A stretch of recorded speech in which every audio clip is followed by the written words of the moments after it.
મંદિરમાં આવતી દરેક વ્યક્તિ ભક્ત નથી હોતી। ઘણીવાર આસ્થાના તળે કેટલાક તત્વો ભગવાનના ધામમાં ચોરી કરતા હોય છે। આવી જ ઘટના ભાવનગર જિલ્લામાં ઘટી।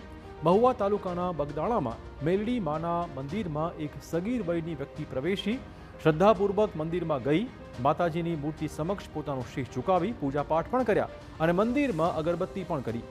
આ જોઈને કોઈને પણ લાગે કે આ ભક્ત માતાજીની સેવા કરી રહ્યો છે, પરંતુ બીજી ક્ષણ આપણી આ ધારણા ખોટી ઠરે। તક મળતા જ સગીરે માતાજીને ચઢાવેલા આશરે 13,000 રૂપિયાની કિંમતના ચાંદીના છત્તરની ચોરી કરી અને કોઈને ખબર ન પડે તે રીતે પોતાના ખિસ્સામાં છત્તર મૂકી દીધું। 7 ચાંદીના છત્તરની ચોરી થયાની સામે આવી છે। ચોરીનો સમગ્ર બનાવ સીસીટીવી કેમેરામાં કેદ થયો છે। પોલીસે હવે આ મુદ્દે તપાસ આરંભી છે।